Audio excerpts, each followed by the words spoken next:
तो इमरान खान साहब की बहनें पहुंच जाती हैं अडियाला के बाहर अपने भाई से मुलाकात के लिए।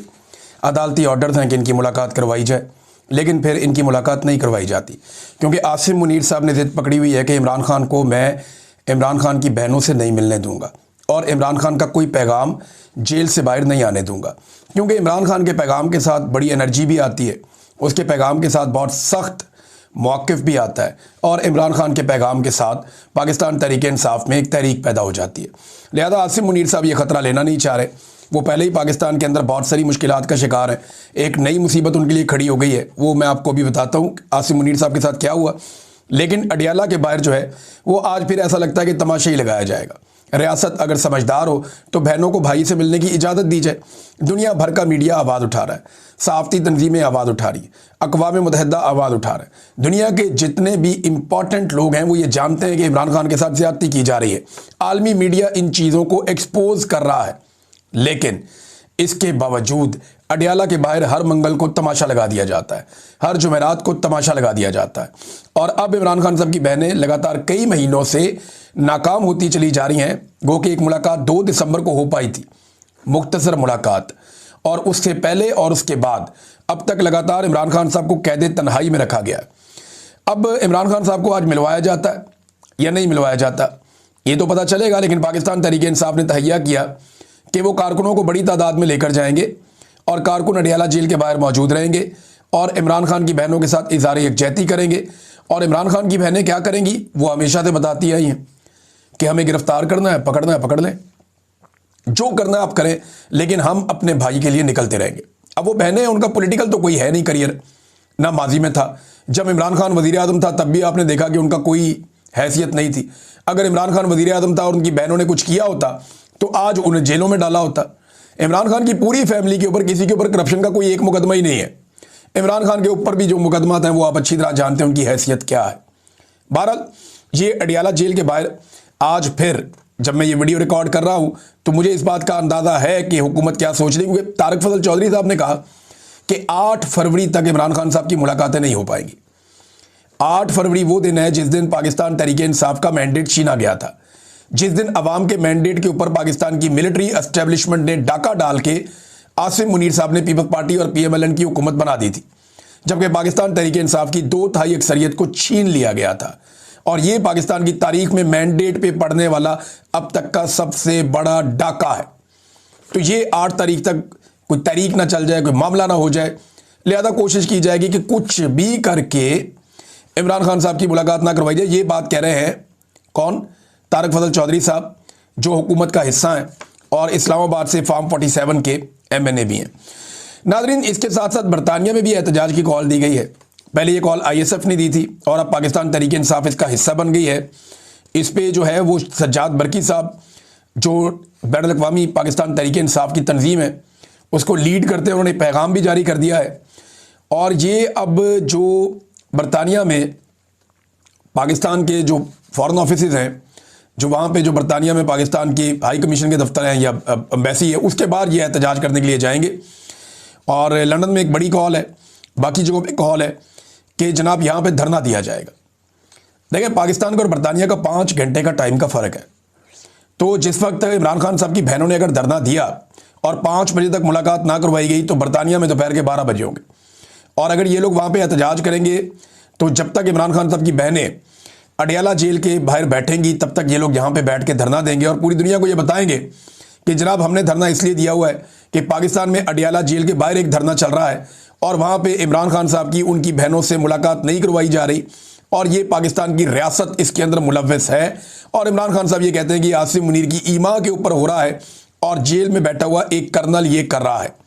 आसिम मुनीर साहब के लिए मुश्किल क्या पैदा हुई, ज़रा ये खबर मैं आपके सामने रख देता हूँ, ये इंपॉर्टेंट है। एक तो आसिम मुनीर साहब को एक मेडल मिल गया और इसका बड़ा रोला डाला हुआ था ताहिर अशरफी ने। ताहिर अशरफी साहब ने तो कमाल किस्म का जूता पॉलिश किया आसिम मुनीर साहब का, कमाल कर दिया उन्होंने कहा था जी कि सऊदी अरब का वो अवार्ड मिलने वाला है आसिम मुनीर को, ये कमाल होने वाला है और सऊदी अरब का सबसे बड़ा अवार्ड मिलने वाला है। मैं आपको बताता हूँ, सऊदी अरब का जो दौरा हुआ आसिम मुनीर साहब को इसमें king Abdul Aziz medal of excellence इससे नवाजा गया। इससे पहले ये मेडल जो है वो जनरल कमर जवेद बाजवा को मिला, उससे पहले बड़े आर्मी चीफ जनरल राहील शरीफ को मिला उससे पहले वाले आर्मी चीफ अशफाक परवेज़ कियानी को मिला, उससे पहले वाले आर्मी चीफ परवेज़ मुशर्रफ को भी मिला, और ये जॉइंट चीफ ऑफ स्टाफ को भी मिलता रहा, एयरफोर्स के और नेवी के जो चीफ्स हैं उनको भी मिलता रहा। ये कोई ऐसा नहीं है कि इंडियन को भी मिला, वो बहुत दुनिया को उन्होंने दिया हुआ है। तो उन्होंने आसिम मुनीर साहब को भी दे दिया।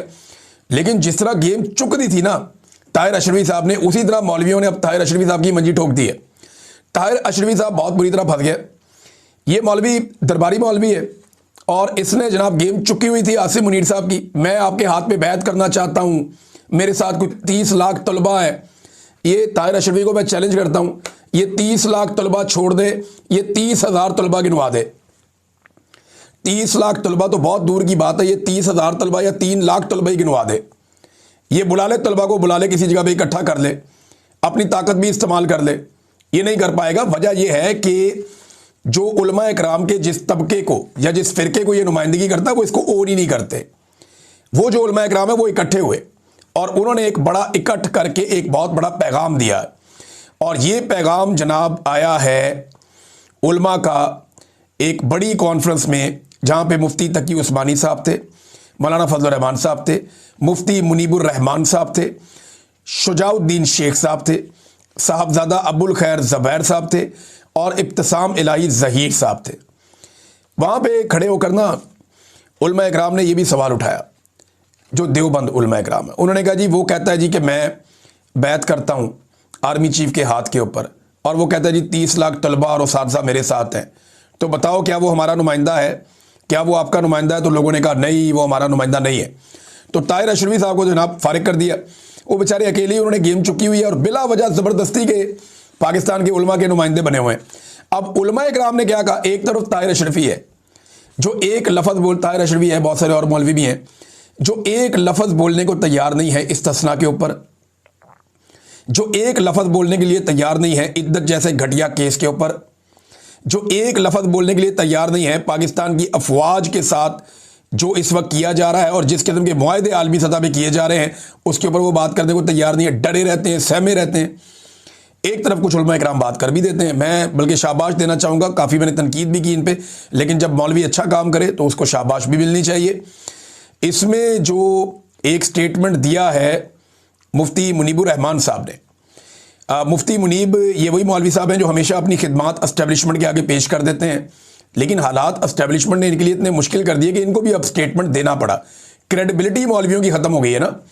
दूसरा, मौलवियों के अंदर एक कंपटीशन आ गया कि यार उस मौलवी को अगर आसिम मुनीर साहब प्यार कर रहे हैं या एस्टेब्लिशमेंट नवाज रही है तो मुझे क्यों नहीं नवाज रही, भाई मुझे भी उसी लेवल पर नवाजा जाए।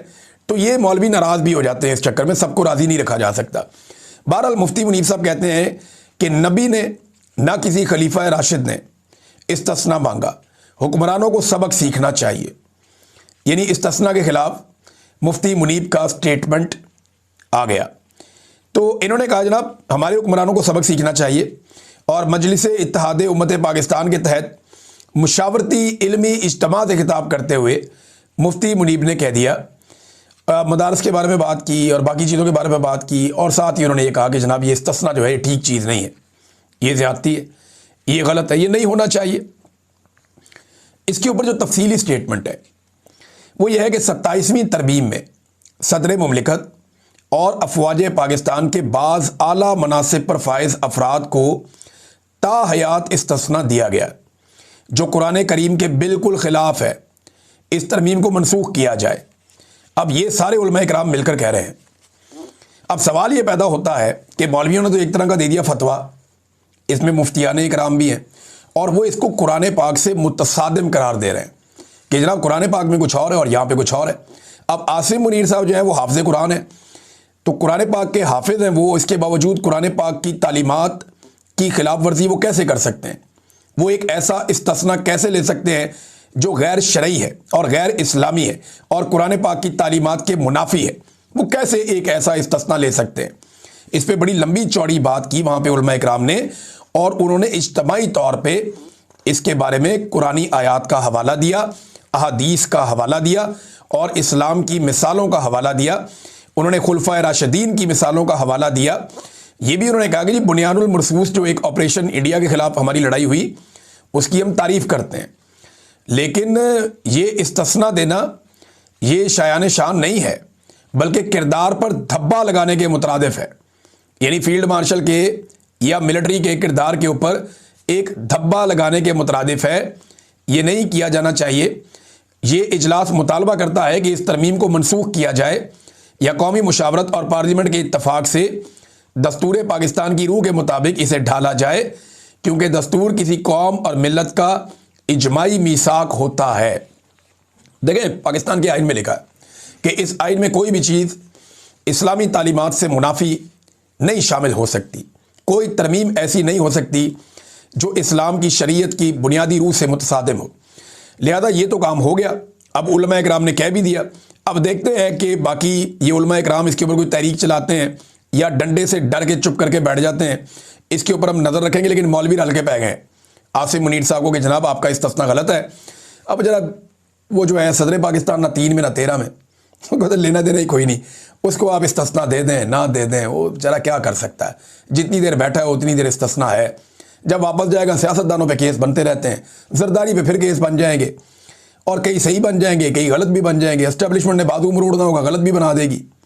ठीक केसेस भी इनके ऊपर बहुत सारे हैं, यानी इनके जाली अकाउंट्स के केसेस हैं, बाकी हैं, वो चलते रहेंगे, सियासतदान भुगत लेते हैं।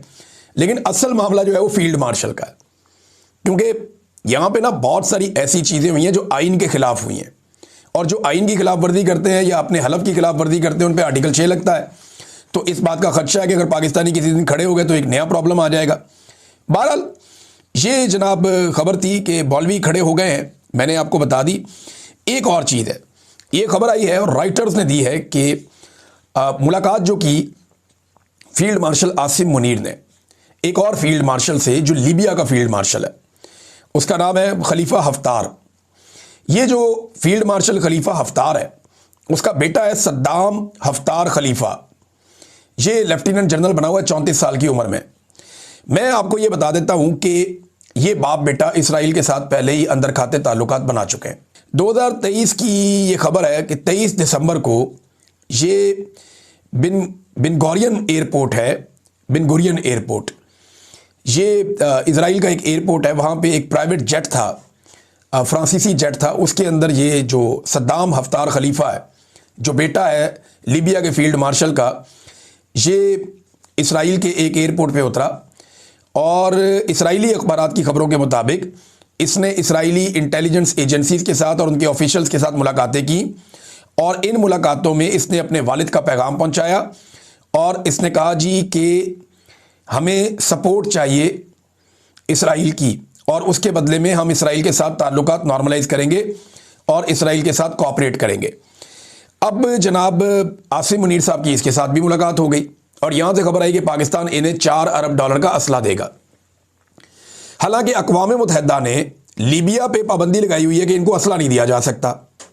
एक तरफ अक़वाम मुत्तहिदा ने लीबिया पे पाबंदी लगाई हुई है और दूसरी तरफ पाकिस्तान लीबिया को असला भी फराहम करेगा। कोई दिक्कत होगी नहीं, क्योंकि लीबिया की फ़ौज वो दूसरी फ़ौज होगी जिसको इस्तेमाल किया जाएगा। देखें, लीबिया, इंडोनेशिया और पाकिस्तान, ये 3 फ़ौजें तो ऑलमोस्ट तैयार हैं। ये 3 फ़ौजें तो जा सकती हैं वहाँ पे स्टेबलाइजेशन फोर्स का हिस्सा बनकर गाज़ा में, और ये जाकर हमास को गैर मुसल्लह करने का काम हो या इसराइल के तहफ़्फ़ुज़ का काम हो, ये वो सारा काम कर सकती हैं। अभी हाल ही में खबरें आ रही हैं, रोज़ाना खबरें आ रही हैं कि इसराइल ने फ़लस्तीनी बच्चों को शहीद कर दिया, दोबारा जंगबंदी की खिलाफ वर्जी की है। और आज एक खबर और आई है, वो खबर ये है कि वेस्ट बैंक के अंदर अमेरिका ने इस बात की गारंटी दी थी मुआहदे से पहले कि कोई नई बस्तियां इसराइल नहीं बनाएगा, लेकिन इसराइल ने उसकी खिलाफ वर्जी की और वेस्ट बैंक के अंदर मजीद नई 19 बस्तियां तामीर करने की इजाज़त दे दी इसराइल ने। तो मुआहदे की तो खिलाफ वर्जी हो गई, लेकिन पाकिस्तान ने इस पर वोट कर दिया था। अब कौन पूछेगा, कौन सवाल करेगा? तो ये इस वक्त तो एक अन्नी पड़ी हुई है। और यही जो एक बात आप और याद रखिएगा कि लीबिया की ये जो फोर्स है ना, ये जो हफ्तार फैमिली है, खलीफा हफ्तार, सद्दाम हफ्तार और ये इनके वालिद जो वहाँ फील्ड मार्शल हैं, इनको जोड़ा जाता है यूएई के उस मामले के साथ भी जो जाकर लगता है सूडान में, कि सूडान के अंदर जो फोर्सेस काम कर रही हैं उनके पीछे भी ये है और ये वहाँ सपोर्ट कर रहे हैं। तो ये सारा नेक्सस आपको समझ आ जाएगा कि वहाँ पे कुछ अरब ममालिक के मफादात ये हैं, क्योंकि लीबिया सूडान के साथ लगता है ना, कुछ अरब ममालिक के मफादात सूडान में है, तो वहाँ लीबिया हेल्प करता है और लीबिया आलमी सतह पे अपने लिए कुछ सहूलतें चाहता है। हालांकि लीबिया में तेल शेल निकलता है, पैसे वैसे हैं उनके पास, तो आलमी सतह पे लीबिया जो सहूलतें चाहता है उसके लिए उसे इसराइल की मदद चाहिए, और इसराइल को और अमेरिका को अब एक ऐसी फोर्स चाहिए। तो आप सारी बातें कंक्लूड करें, डॉट आप सारे कनेक्ट करें तो आपको सारा गेम समझ आ जाएगा कि ये हो क्यों रहा है। बहरहाल आसिम मुनीर साहब ने ये एक डील की है और ये आलमी सतह पे कोई छोटी बात नहीं है, लेकिन मुझे नहीं लगता कि इसके ऊपर किसी किस्म का कोई एतराज़ आएगा। पाकिस्तान तहरीक इंसाफ ने एक तनकीद की आसिम मुनीर साहब पे बड़ी सख्त, क्योंकि आसिम मुनीर साहब ने एक जो है वो स्टेटमेंट दिया था, हदीस नबवी सुनाई थी कि वो मुसलमान नहीं जिसके हाथ और ज़ुबान से दूसरा मुसलमान महफूज ना हो। तो वो हदीस सुनाई थी कि वो मुसलमान ही नहीं जिसके हाथ और ज़ुबान से किसी दूसरे इंसान को नुकसान पहुँचे। तो इस पे पाकिस्तान तहरीक इंसाफ ने कहा कि पिछले 3 साल से आसिम मुनीर के नाजायज़ दौरे हुकूमत में इस हुकूमत के साथ जो हुआ, इस कौम के साथ जो हुआ, उससे दुनिया और आखिरत दोनों में इस्तिस्ना मिलना मुश्किल है। ज़हनी मरीज़ नामंजूर, ये उन्होंने साथ टैग करके लगा दिया। तो जनाब आसिम मुनीर साहब को बड़ा सख्त जवाब यहाँ पे भी मिल रहा है। नाज़रीन एक और चीज़ है, अमार सुलंगी के नाम से एक अकाउंट काम कर रहा था।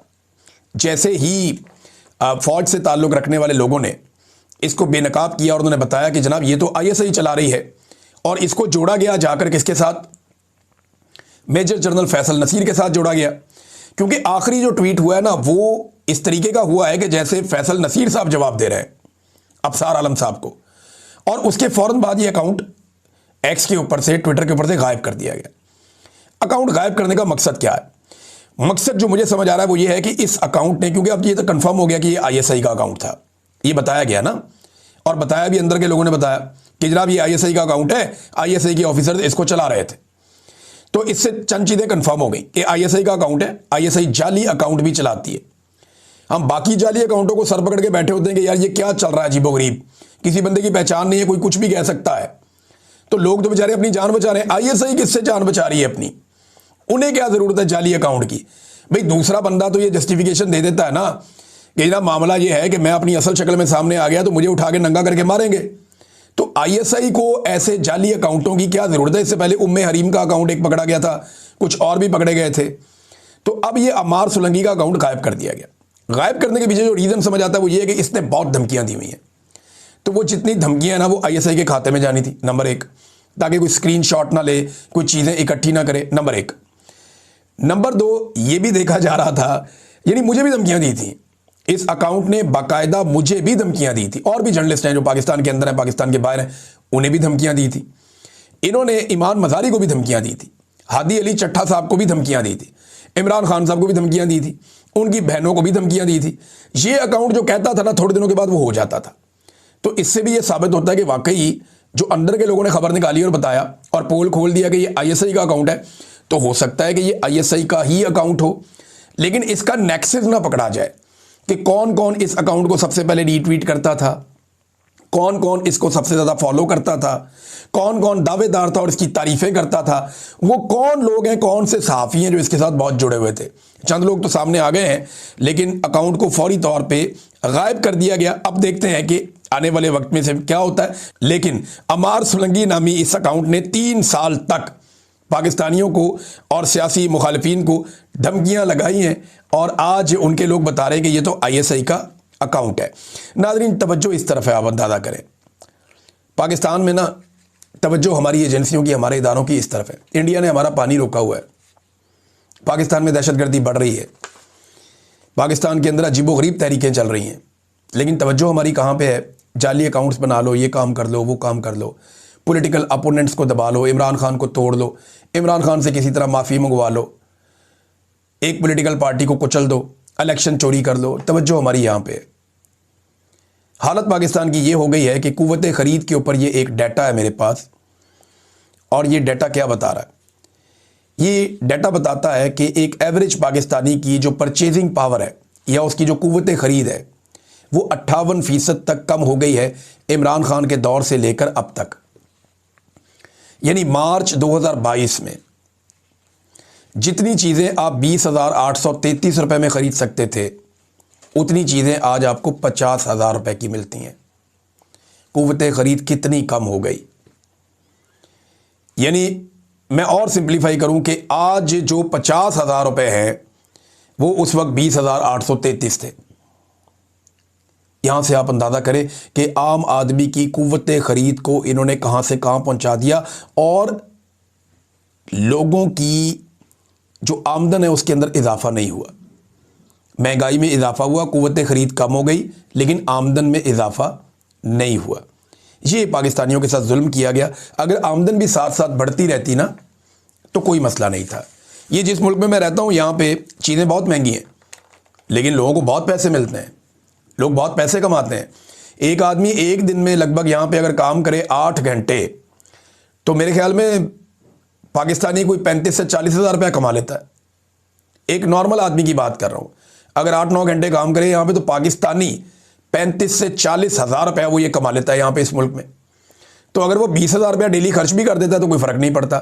पाकिस्तान में आमदन बहुत कम है और महंगाई बहुत ज़्यादा है, ये है फ़र्क। देखें ना, यहाँ पे जो 35 से 40 हज़ार रुपया डेली आदमी कमाता है उसको भी पेट्रोल लगभग उसी कीमत पे मिल रहा है, और पाकिस्तान में भी थोड़ा बहुत फ़र्क करके पेट्रोल उसी कीमत पे मिल रहा है। तो ये कितना फ़र्क है।